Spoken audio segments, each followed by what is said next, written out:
4. When avoidants lose someone special, what often shocks the people around them is not how much they break down, but how little they seem to show. It can look cold. 4. It can even look like they don't care, but that's the surface. Underneath, what's happening is a very different reality. They're carrying a grief so heavy, 4, so complex, that the only way they know how to survive it is by hiding it. They protect themselves by withdrawing, by burying their emotions, 4, by wearing a mask of control. And this doesn't mean they love less. It often means they love more deeply than they could ever bring themselves to admit. You see, 4, avoidants are wired to fear vulnerability. From childhood or past experiences, they've learned that showing too much emotion or leaning too heavily on someone, 4, could end in disappointment, rejection, or even abandonment. So when they lose someone who truly mattered, their instinct isn't to cry out, to ask for help, 4, or to lean on others. Their instinct is to close the doors, lock the windows, and retreat into themselves. The world sees silence, but inside there's a storm. 4. That silence is not emptiness, it's containment. It's them holding back waves of sadness, longing, and regret, trying to keep it all under control. 4. Imagine a dam holding back an ocean. That's what their heart feels like in the wake of loss. And what makes it more painful is that very few people ever notice. 4. Because avoidants don't broadcast their pain, they often grieve alone. And grieving alone is one of the heaviest burdens a human being can carry. Now, here's the paradox. The very thing they fear, being vulnerable, is the very thing that could heal them. But in their mind, vulnerability equals danger. 4. Vulnerability equals exposure. Vulnerability equals the possibility of being hurt again. So instead, they double down on control. They distract themselves with work. 4. With routines, with achievements, with anything that keeps them from having to sit with that emptiness. And yet the heart doesn't forget. 4. The memory of the person they lost lingers like a shadow, quietly reminding them of what was and what can never be again. If you've ever lost someone, 4, you know the ache I'm talking about. But for avoidants, the ache is magnified by isolation. They don't give themselves the release of tears in someone's arms. 4, they don't share the stories out loud that could help them process the loss. They carry it privately. And that private grief becomes like a weight strapped to their soul. It shapes the way they see love, the way they see people, and often the way they see themselves. 4.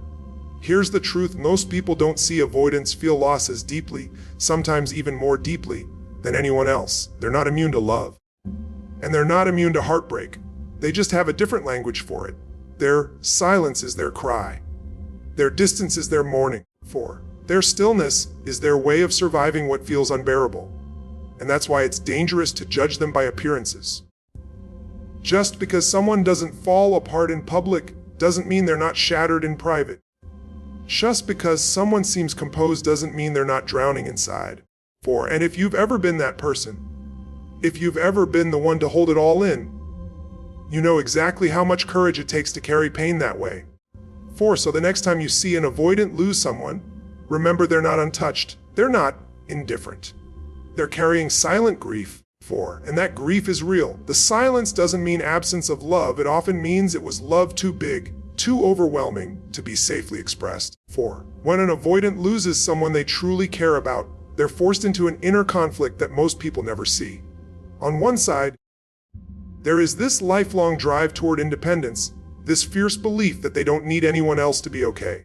4. That belief is part of their identity. It's what makes them feel safe, what gives them a sense of control in a world that often feels unpredictable.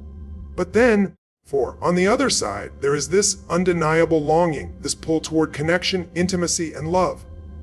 When the person who gave them that connection is suddenly gone, 4. Those two forces collide inside of them like tectonic plates, creating an earthquake in their soul. For most people, grief is expressed in ways that bring them closer to others. They reach out, they share, they lean on their community. But for avoidants, 4. Grief magnifies the conflict they already live with every day. The part of them that longs for closeness aches to hold on, to remember. 4. To revisit every moment with the person they lost. But the part of them that fears vulnerability tells them to retreat, to detach. 4. To run before the pain gets too real.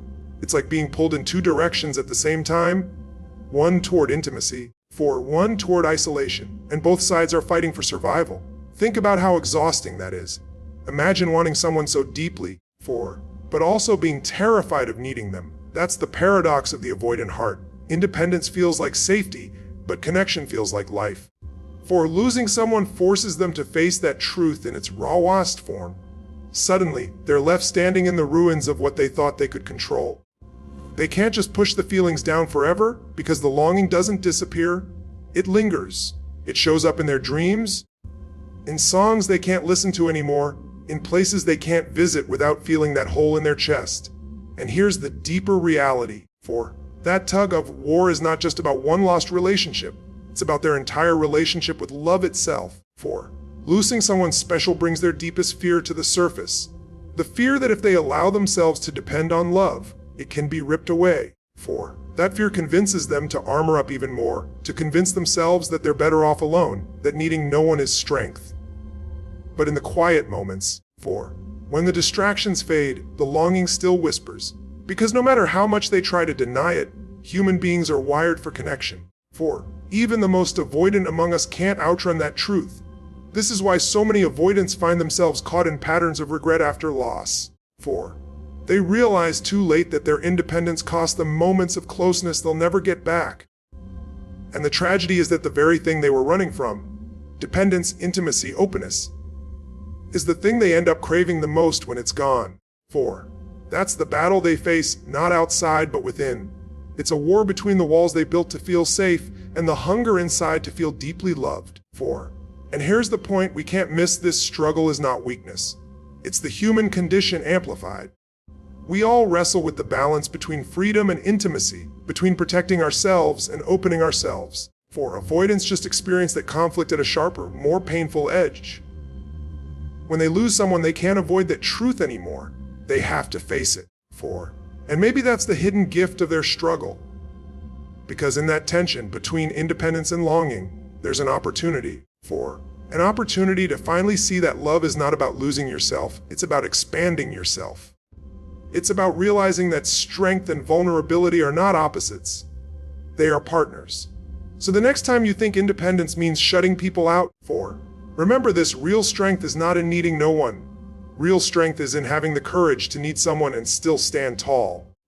One of the hardest truths about avoidance when they lose someone special is that regret doesn't hit them right away. It creeps in slowly, 4, often long after the moment has passed. At first, they convince themselves they're fine. They distract themselves, bury themselves in work, 4, push forward with life as though nothing has changed. They tell themselves, I don't need anyone. I'll be okay. And on the surface, 4, they might even look like they've moved on. But underneath, the heart doesn't let go so easily. Because love, once it's real, leaves a mark that no amount of denial can erase. What makes it so difficult for avoidance is that their recognition of what they lost tends to come too late. While the relationship or connection was alive, they were often too guarded to fully express their feelings. They held back the words they wanted to say. 4. They suppressed the vulnerability they felt. They convinced themselves that keeping emotional distance was safer than opening up. And then, 4. When that person is no longer there, when the door is closed for good, that's when the weight of what they didn't say, what they didn't show, comes crashing down. Regret is powerful because it's not just about what happened. It's about what didn't happen. 4. Avoidants replay the moments where they could have leaned in but chose to pull away. They remember the times they could have said, 4, I love you, but instead stayed silent. They think of the nights they could have been fully present but instead hid behind distraction or withdrawal. And now, those moments live in their mind like echoes they can't silence. That's the torment of delayed awareness. 4. Realizing that the love you felt was far deeper than the love you showed. Psychologically, this makes sense. Avoidants are trained often from early in life, 4, to minimize their own needs and feelings. They protect themselves by believing they don't need closeness as much as they actually do. 4. But when someone they truly value is gone, the illusion cracks. Suddenly, all those hidden feelings rise to the surface, undeniable and overwhelming.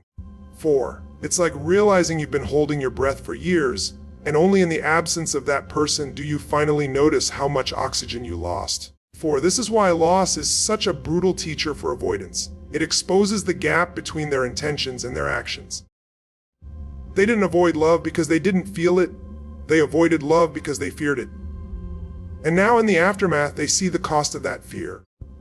4. The cost is memories they can't get back, words they can't rewrite, moments they can't relive. Regret becomes the shadow that follows them. 4. Not because they didn't care, but because they cared too much to admit it. Here's the deeper lesson in this: to regret is not just about pain. It's also about clarity. Avoidants often see for the first time how much love truly matters only after it's gone. 4. And though that realization can feel like a punishment, it can also be the seed of transformation. Because regret, when faced honestly, becomes fuel. 4. It forces you to ask, what am I no longer willing to withhold? What do I need to say now? Or while I still have the chance? The tragedy is when regret turns into paralysis. When someone chooses to hide again. 4. To double down on the same walls that cost them love in the first place. But the gift is when regret becomes a wake-up call. 4. When they finally recognize that silence and distance never protected them, it only robbed them.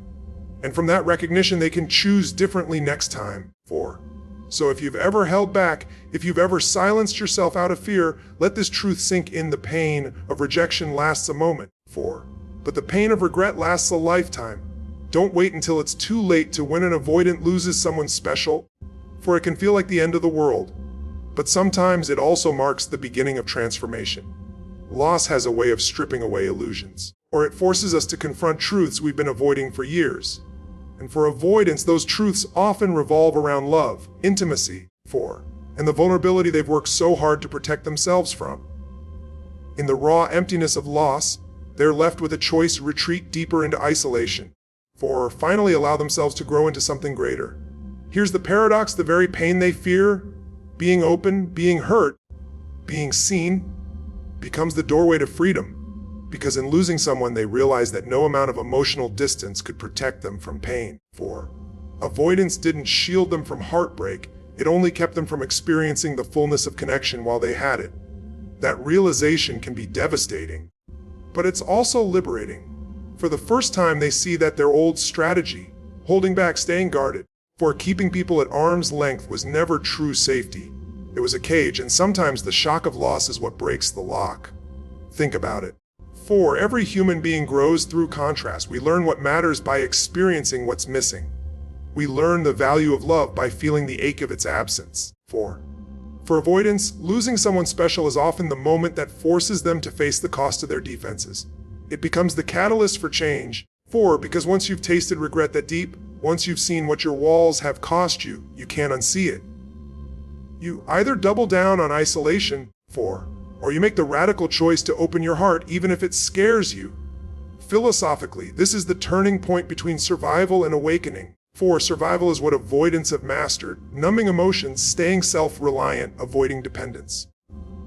But awakening comes when they realize that true strength is not in shutting people out, it's in letting love in. 4. Loss teaches them that vulnerability isn't weakness, it's the essence of being alive. To love is to risk, yes, but it's also to live fully.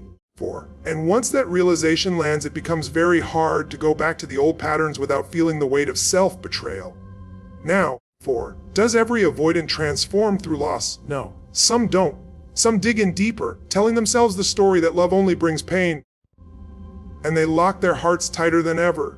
But others, those who are willing to sit with the discomfort, 4. To truly feel the emptiness instead of running from it, discover something powerful. 4. They discover that the same heart that once hid behind walls is capable of breathtaking depth, compassion, and courage.